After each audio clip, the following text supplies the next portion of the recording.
Good morning, councillors, and welcome to the City Planning, Economic Development and Environment Committee of Tuesday, the 6th of February. I declare the meeting open at 9 a.m.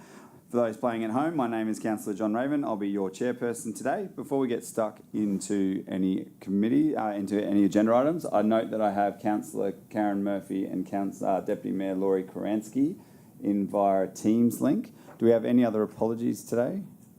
Nope, everybody else is here. Excellent. Do any councillors have any conflicts of interest they'd like to declare on any agenda items today?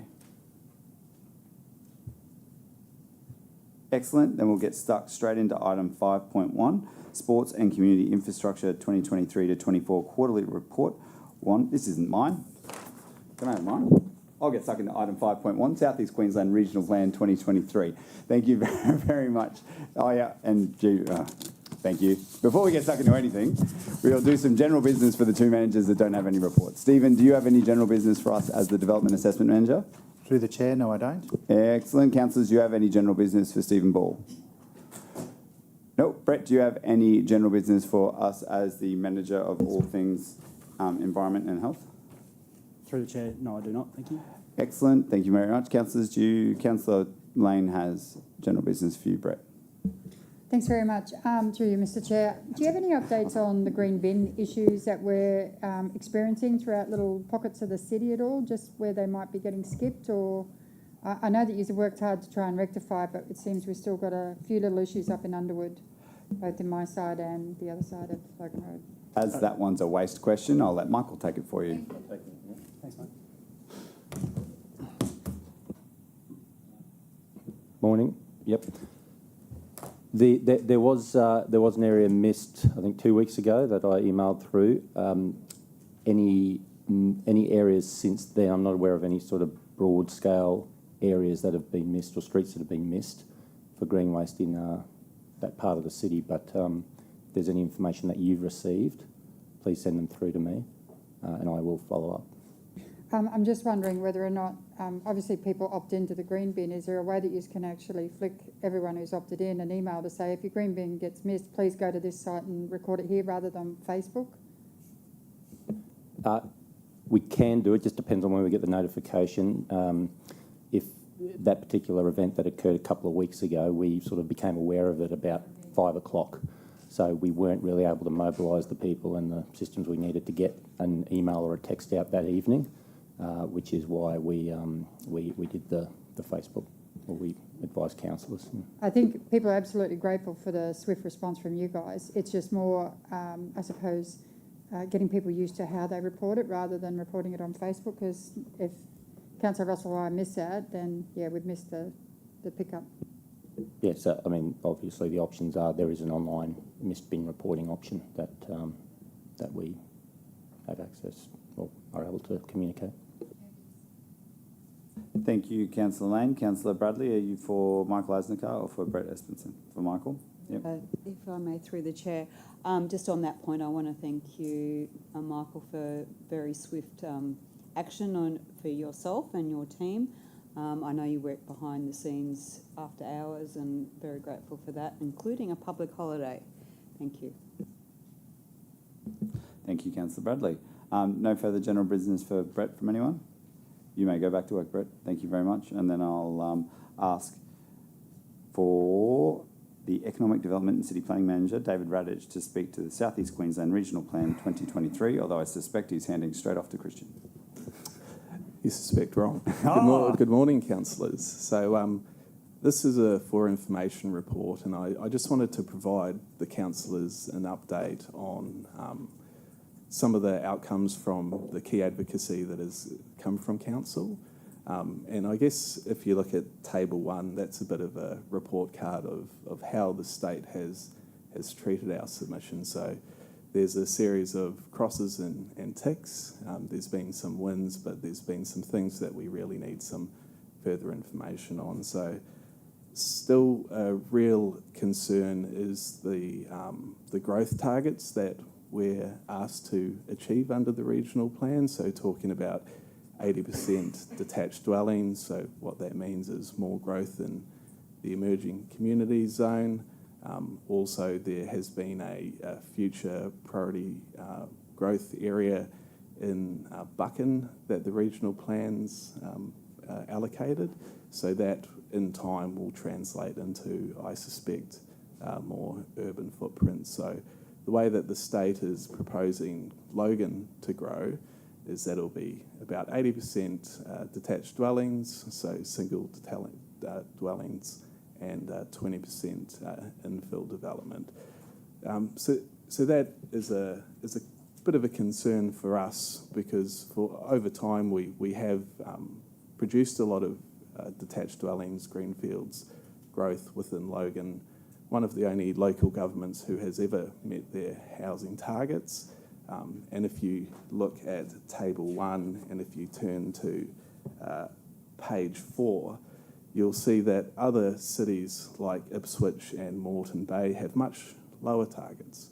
So their targets are 31% infill, 69% greenfields for Ipswich, Moreton Bay 55% infill, 45% detached, and then Toowoomba 36% infill and 64% detached. So we do produce a lot of dwellings, about 4,000 new properties a year, which does come with quite a financial burden to council with the current infrastructure charges system. So for a long time we've asked the local government, the state government, since 2022 to review the infrastructure charges framework, because that just helps us deliver essential infrastructure to the community, like community centres, parks, new roads, water and sewer. So that remains quite a fundamental issue for us, especially with these really ambitious targets of 80% detached dwellings and 20% infill. So not only is that remains an issue that has not been resolved, the targets that they're setting for our local government are much higher than what we've ever produced before. So 4,000 dwellings is a really bumper year for Logan. They're looking for us to produce much more than that. And we're unclear what the ramifications will be from the state if we're not able to meet those targets. So we've met the targets and we have received no accolades or acknowledgement of the challenges that we have with delivering critical infrastructure to those growth areas. So I guess that remains a concern for us. There's also a proposal where they'll review the regional plan more often than they are at the moment. So they're looking at a 2-year review of the regional plan. So things like Buchan potentially will come in as a additional urban footprint.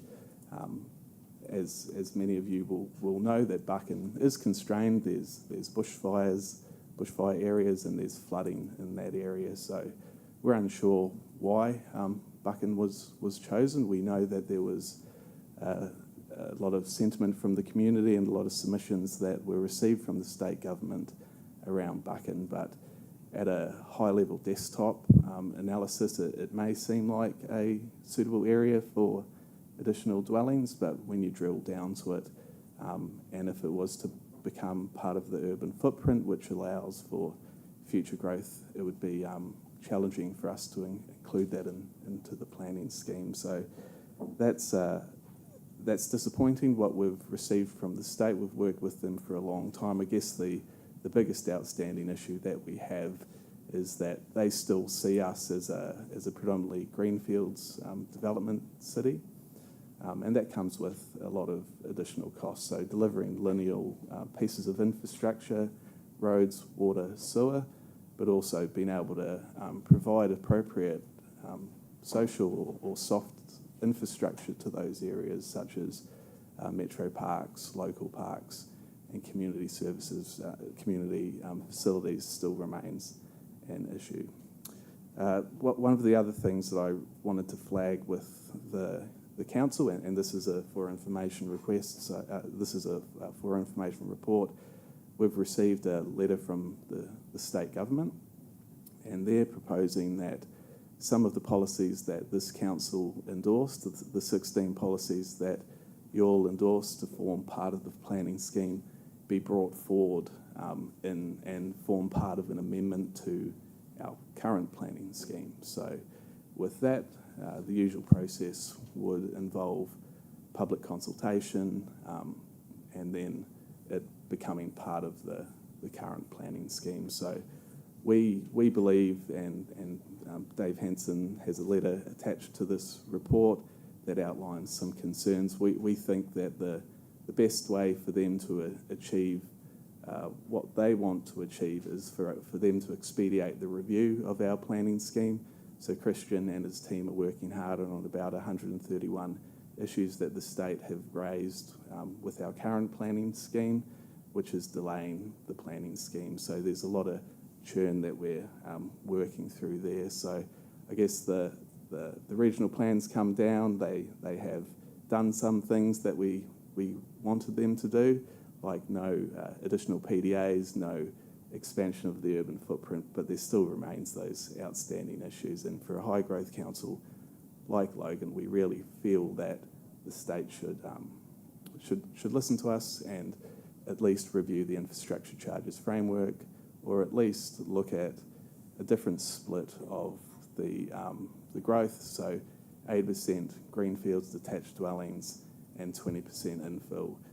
When we look at other areas like Moreton, who are also high growth councils, they have much lower targets when it comes to greenfields, and therein lies the problem, that the financial burden to delivering those pieces of infrastructure become problematic for council. And the fact that the state government now wants us to bring forward some of those 16 policies that council endorsed, which form part of the new planning scheme, is problematic from a workload point of view, but there's also some additional costs that would come with that. And we have communicated to the community through council and through some of our online forums that the new planning scheme is the opportunity for the community to participate in the plan making process, where they can prepare submissions. If the state government was to direct us to bring forward some of those policies, you'd be talking about public consultation early, confusing the community, and then another round of public consultation on the same policy. So in a nutshell, that's what the issues are that we're facing at the moment with the state government. We understand that the state government has a mandate to deliver more housing, and we know that that is an issue, but Logan is really still doing the heavy lifting, and we feel that the alignment amendment would probably be more suited for some of the other councils that aren't doing the work that we're doing, so aren't doing new planning schemes. So there's a number of councils that aren't doing new planning schemes, so this alignment amendment may be more suited to them, but we're on quite a critical path with our current planning scheme, where we feel that while we're sympathetic to the state's problem, we feel that the endorsed positions of council and expediting the review of the current planning scheme would probably be the best mechanism to achieve what they're looking to achieve. Happy to take any questions. Thank you, Dave. There's a lot there, and I've got a lot of questions from councillors. I have Councillor Bradley, Mayor Power, Councillor Raven, Councillor Lane. Councillor Bradley. Thank you, through the chair. I can foreshadow there's going to be issues with parking in streets in suburbia, which creates neighbourhood issues, conflicts. So I can foreshadow that. I'm just curious. I did a search for Springwood. There was only about the bus station and something else about the mapping. Is there anything specific about the Springwood area that has been mentioned by the state government? Through the chair, we haven't had any specific state interest. So there was the 131 issues that were raised. I believe that there was an error in our mapping where there was an area that was zoned, but it wasn't included in the urban footprint. So they're just amending that. But currently they're supportive of the separation of Springwood and Slacks Creek.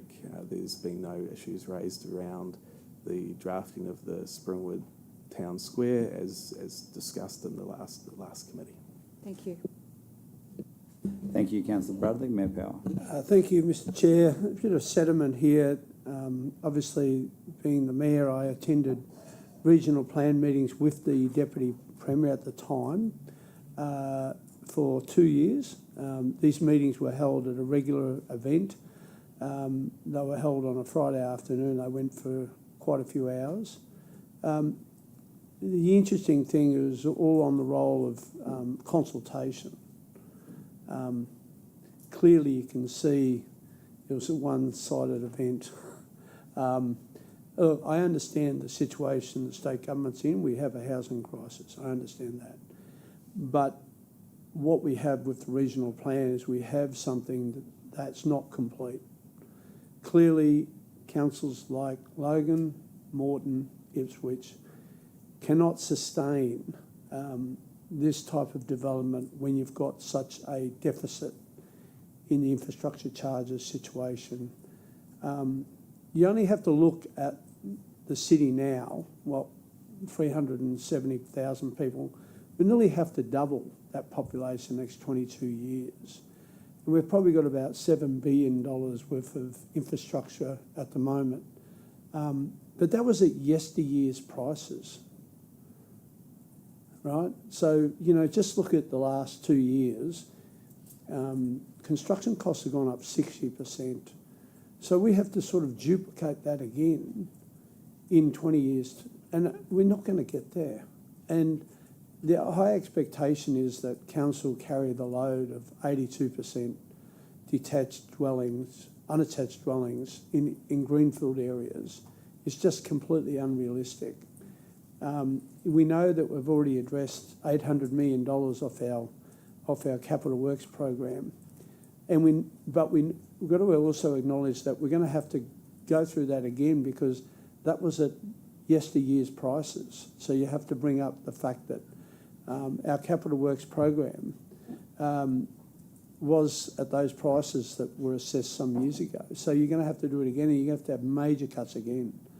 So this council's going to have some big decisions to make about whether or not it wants to support the existing residents you have now and keep your rates at a realistic price, remembering you're competing against Gold Coast and Brisbane, who won't have all that greenfield development.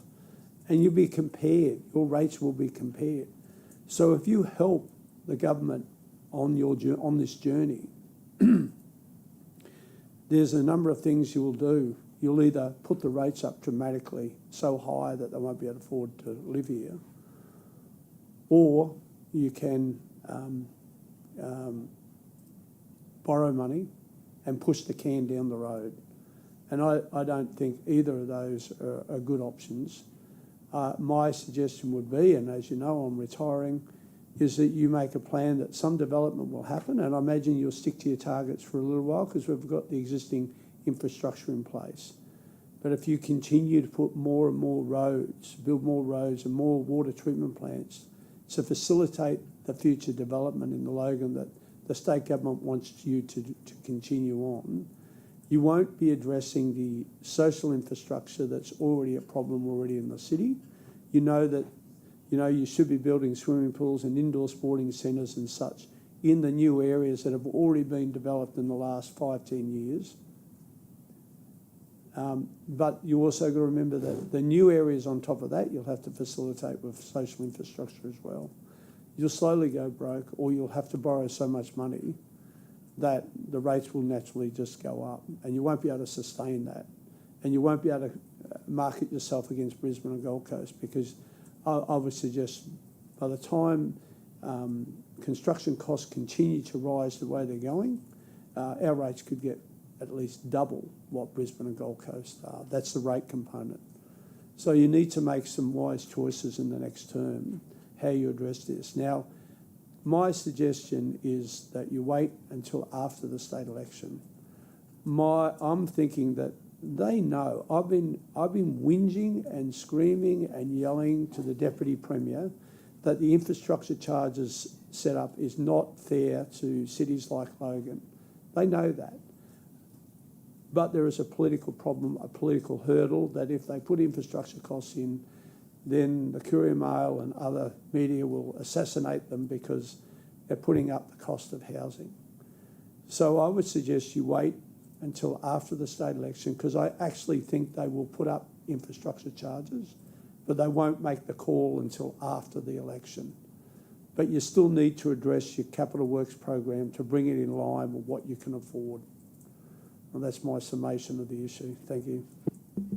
Thank you, Mr. Mayor. I've got myself and then Councillor Lane. Dave, just for residents who might be listening to this later, so when you're talking about detached dwellings and really high targets for detached dwellings, that means we essentially end up with an urban sprawl situation because we just keep expanding where the detached blocks are. Yeah, that's correct. So we'll continue to see the urban sprawl, and it will just be heightened with the targets within the regional plan. And there's nothing in the regional plan that talks about providing us additional infrastructure funding to address the concerns that the Mayor's got? Through the chair, no, that is completely within the power of the state government to review their legislation, but they haven't done it to accompany this regional plan, so it wasn't done in parallel. And is there anything in the regional plan that talks about additional public transport to support all this urban sprawl? I might just pass to Christian, just so I knew I'd get Christian to come in. Through the chair, there's the references that you'd expect. So there's the faster rail upgrade, the extensions to the busway. So those big pieces that have been on the agenda are there. But and I think you touched on it earlier, one of the factors with this is just a lack of detail. You know, apart from those specific references, the other words in the document talk about plans that still need to be developed between state government and local. So we've got a document which is explicit in terms of the higher growth, but lacking in detail of any infrastructure from the state to support it. Those conversations still have to occur. So faster rail and the extension of the busway is great, but goes nowhere near the greenfield areas of our city. So they're public transport upgrades that help infill development. So it would make more sense to have infill development. I guess what concerns me, and it's similar to what the Mayor just said, is that greenfield development is the most expensive infrastructure that we can possibly build. So essentially the state government is saying to anyone who's on a large residential block or in a rural area, we are coming for your way of life. Because that's what it looks like when urban sprawl moves out into places like Jimboomba, Greenbank, into places like Flagstone and others where and Buchan, that's why it's on the list, they're going to come for the lifestyle that you love. And we need to stand up and fight back against that because that's what our community expects us to do. We've had the 3 fastest growing suburbs in the country on and off for the last year, Park Ridge, Chambers Flat and Logan Reserve. They're always in the top 10. Not one drop of public transport infrastructure to support those thousands of new dwellings that have been built in our city over the last 4 years, not even talking about it. So I don't think we can sit there and just lay idle while the state says, we want you to take all these extra houses. You're doing a great job. You're doing such a good job that we're not going to reward you. We're going to punish you by expecting you to do more. And that's not good enough for the community. They won't accept that. I've got one more question, which is pretty sensitive at the moment. Does any of this extra detached dwelling target take into account the new flood mapping that the state government made us do as part of our new planning scheme? So yes, it does. So we have to do the exercise with the state to show that with the constraints we've got in the city, whether that's flooding, biodiversity, whatever it is, and the zones that we're going to put in place as part of the new scheme, that still provides those targets. And the desktop analysis that we've done to date suggests that we can still get there, but we're still firming that up over the next couple of weeks. Because my concern is too, is that they've asked us to do risk-based flood mapping, which goes all the way to the Armageddon-style flood event, but then said we want more detached dwellings. I would much rather see infill development. It's more affordable. There's already public transport upgrades coming. There's already shops. There's already embellished parks. And we can keep building on those while we gradually deal with detached dwelling development in the PDAs. There's already 2 state government-controlled developments. Are they intending on making them perform any better? Are they going to start delivering on their targets? Because at the moment they're about 4 years behind. Through the chair, we have asked the question how the state government is going to expedite the development of the PDAs, because they are the ones that are not producing as much development as Logan City Council's controlled areas do. Because that's frustrating that they've got priority development areas that are all detached dwellings for the most part, but they're grossly underperforming compared to areas in Councillor Heremiah's electorate in particular, which are really taking a lot of the brunt, and they're demanding better infrastructure. I see it on social media every day. I see it in messages sent to me. They want Park Ridge Road upgraded. They want buses. They want public transport, and they're not getting any of it from this state government. So I'm very happy, and I know the mayor's already been throwing spears for the better part of 4 years about this. I've been in the room with him when his shirt fronted the Deputy Premier, now Premier, to the point where I think he gets avoided a little bit because he knows that what's coming for him every time he sees the mayor. But I think we have to be very vocal about this in the lead up to the election and afterwards, the state election, to make sure that they know that Logan can't accept the extra burden that they're placing on us. 80% detached dwellings is too much. It's just, we don't want to end up like LA, concrete jungle as far as the eye can see, no green open space and no environmental corridors. I will, and I see you nodding, Dave, because you're like, yeah, John, go for it. Councillor Lane. Thanks very much through you, Mr. Chair. If you could just bear with me, I just got a couple of questions. So we have Logan City Council that has planned, put in submissions to the state and been told that your targets are underestimating what they actually want for the area. And they've sent back, was it 131 or 113 submissions? What was that number? So through the chair, so that just to go back in term to talk about the targets. So the state government had targets under the old Shaping SEQ 2023. They've done this review over the last couple of years and numbers have been a lot higher. So the higher targets are simply a product of what they think SEQ will look like in 2046. So we gave them Logan Plan 2025 and said, have a look at this. If you like it, approve it. And they've come back with that 131 items. And some of those items speak to, give us the proof, Council, that the zones that you've got will hit those targets.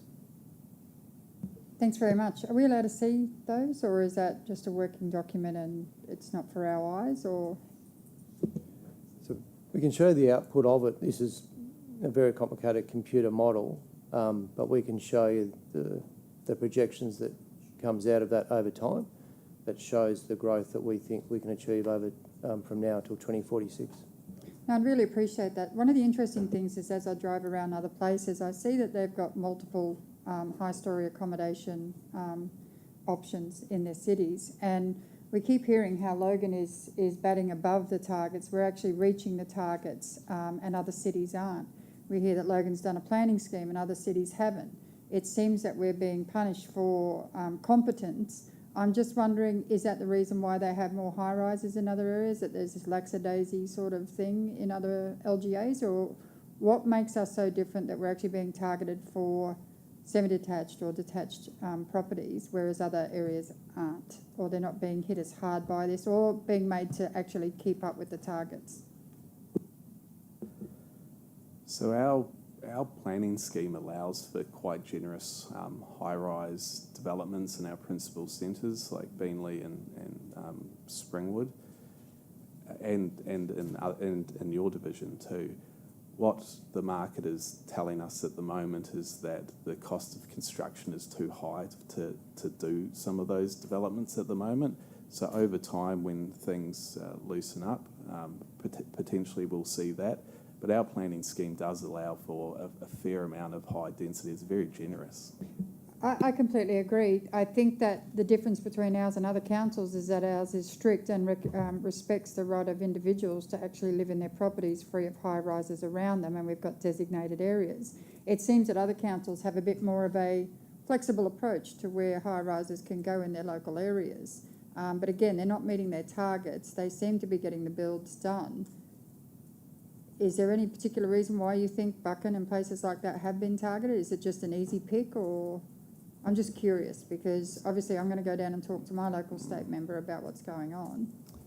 So through the chair, land subdivision and building a detached house through a home builder is the easiest form of development. So that's generally what we're seeing. When it comes to high-rise, it's a little bit more expensive and it's a little bit more complicated, not from a planning point of view, mainly from a cost point of view.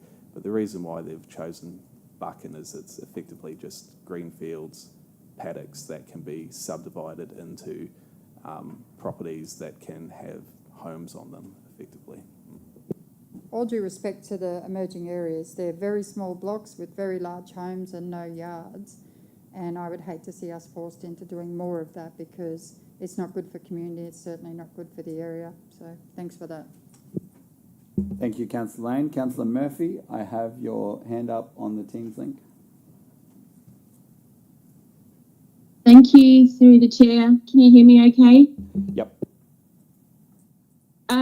Thank you, gentlemen, for the report. I just wanted to address in the letter point 9, social and affordable housing. Obviously, in my division, we have quite a lot already, and the target is 20% of all new homes is included, and 108,000 new dwellings to be provided by Logan in 2046. I just want to iterate that yes, we're in a housing crisis and we need to supply this, but careful planning is definitely required. I know that presently I have quite a few applications coming through for my division, and I just worry about the density in housing and how that can sometimes have an effect on an area. So please continue with your questioning of the state government with regards to this, and our feedback would be certainly greatly appreciated if we could put that impact into the feedback that we get from our community when these developments are happening. Just those extra small things like parking, bins out on the street, and just the mix of people that we have coming into these properties and where they're located. We just have to be mindful of where they are and what happens. And if we can have a better say in that would be appreciated. But I do appreciate what you have written in this report. So thank you. So through the chair, we're still trying to understand from the state government what that 20% actually means on ground. But I'll remind the council that the new planning scheme, which is where we're trying to move towards, has a huge amount of new design provisions for high density development. So what you're seeing at the majority of all high density developments that are built in Logan at the moment predominantly are the Department of Housing and Public Works. In the future, we have those new design provisions that will make sure that some of those buildings that look probably a little bit institutional will appear a lot, will provide a much higher level of design. Thanks, Dave. Any further questions from councillors? Councillor Herremont. Thank you, Mr. Chair. The update and communication received from the state government regarding the regional plan has an impact on the project schedule of the new Logan City Council town plan. Is that correct? Through the chair, that is correct. If they direct us to do a alignment amendment, that will push out our timeframes. Is there a risk that the communication received from the state government having an impact on the schedule will push the project schedule of the new town plan past 2025? Through the chair, that is a real risk. How is that risk being mitigated?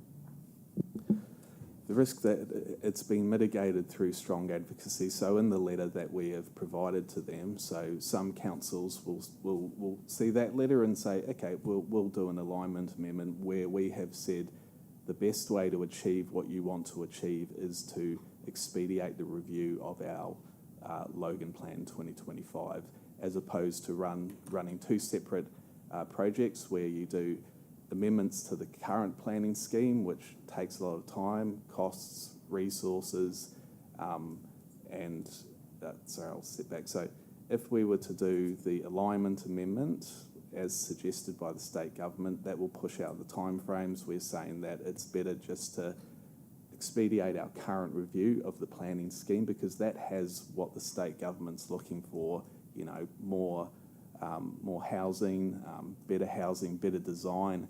These individual amendments, for example, terraced housing, without the design provisions around them, they're not going to really result in a good-looking product.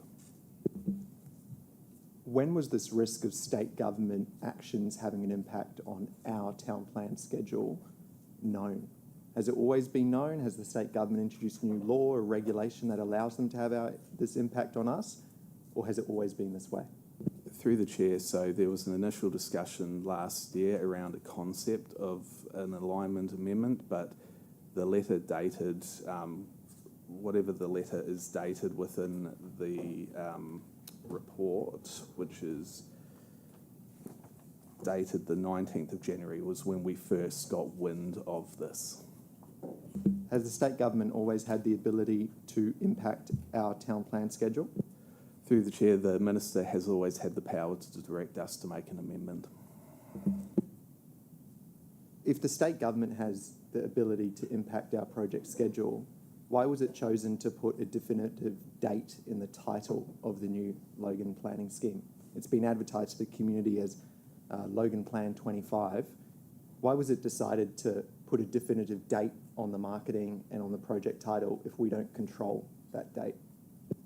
So through the chair, the aspects that the state government control are the time that they take to undertake their first state interest review. So working with them, we felt that the time frame to 2025 would still be achievable. I guess it's this alignment amendment, which is new information, 19th of January, which is really potentially jeopardising that. Thank you. Thank you, Councillor Harrimeyer. Any further questions, councillors? There being none, there is a motion on the screen to note the report. Would someone like to move that motion? Thank you, Councillor Bradley. Someone second it? Thank you, Councillor Hall. All those in favour, please raise your hand. That has been supported unanimously in the room, and I assume both of those hands up. Yep, Councillor Murphy and Councillor Kransky supporting. Or Councillor Kransky, were you wanting to talk? No, supporting, thank you. No, thank you, Councillor Kransky. We'll now move on to item 5.2, which is the Materials Recovery Facility. I note that this is a confidential report and there really are no public-facing elements. Do councillors wish... You may as well come up. Oh, you want me to do general business for Dave first? Dave, do you have any general business for us? Oh, you're still talking to this one too. Do you want to talk to your general business? Because I know Councillor Lane wants to ask you a general business question.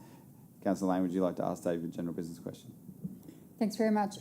Dave, there was some economic development improvements made on Jacaranda Avenue, and some residents had some feedback and your team took it on board. I note that yesterday there was a gentleman there making some adjustments to it. Hopefully the contractors are on top of it now and that it continues to improve with their service. I think it's a wonderful addition to the community. I just want to say thanks again.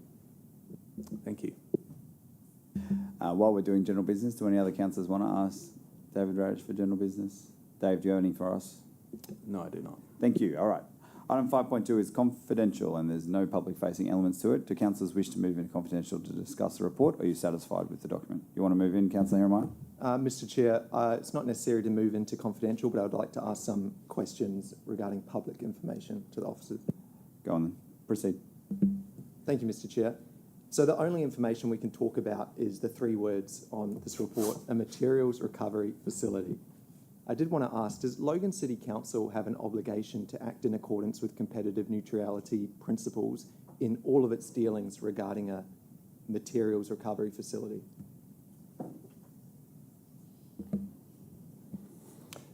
The proposal that we are embarking on, where we are proposing to establish this facility, has been prepared on the basis that it will be undertaken in accordance with competitive neutrality principles.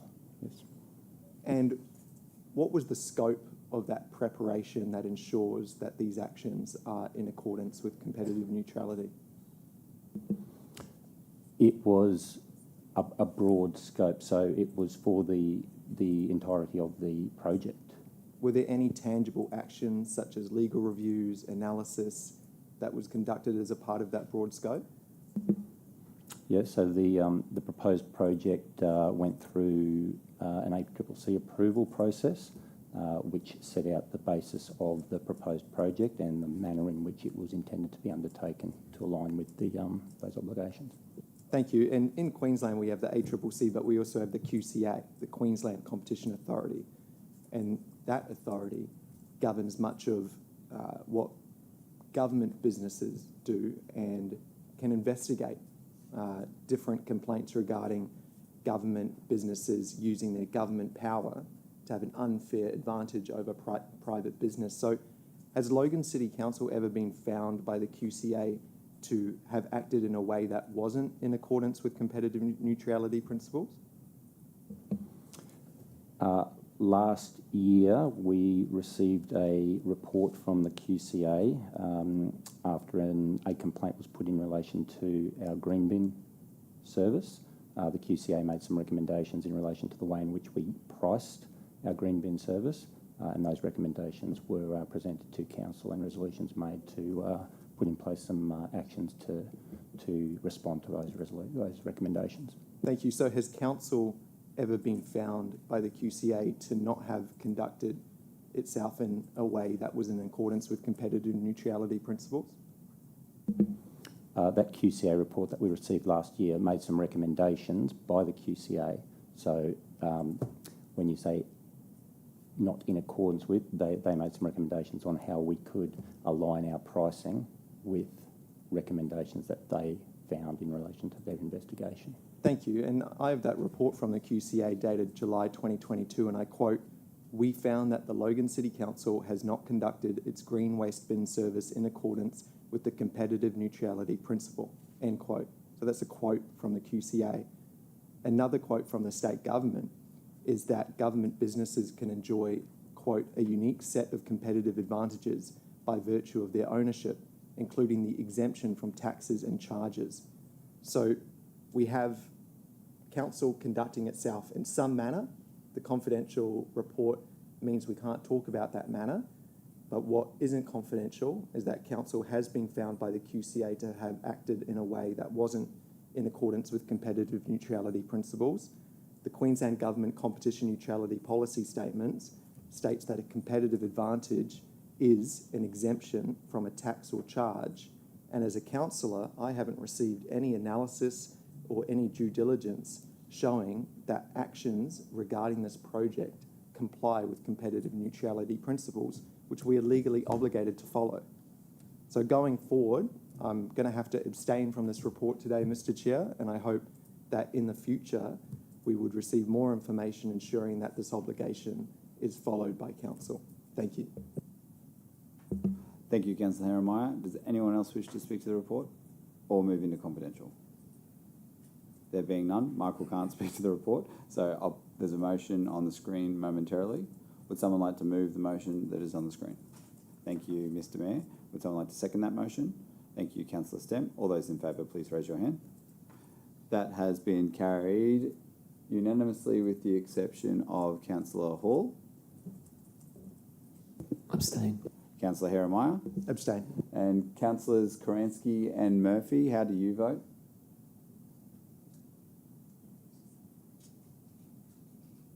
Councillor Murphy's not there. Sorry, we're just having technical issues. 4. Thank you. And Councillor Karansky? Yeah. We'll take Councillor Karansky as being absent for the vote. Thank you, councillors. That brings us to the end of the Economic Development Manager and City Planning Manager's reports. Does anyone have any general business for Michael, even though we already spoke to him about it? Go on, Councillor Bannon. That surprised you, didn't it? It did. It shocked me. Through the chair, when we get time, can I have a chat out to you about Ipswich's green waste, hard waste pickup? Unusual for me to bring it up here, but I just watched that Ipswich model and the labour time it saves and the breaking the rules that it saves. I think I'd like to look at it again, if that's cool. Don't expect the council to do it, but if you want to, I'd love to sit down with you. I have no doubt that it will come up in the next term, Councillor Bennon. I think we review it every term that I've been here as part of the first budget process. I know, I hear you. Thank you, Councillor Bennon. You're okay to do that, Michael? Yeah, sure. Do you have any further general business for us? No. Councillors, does anyone else have any general business for the Director? Dave, do you have any general business for us? That brings us to the end of the City Planning, Economic Development and Environment Committee meeting. I declare the meeting closed at 9:45. The City Infrastructure Committee meeting will begin in 10 minutes at 9:55. Thank you.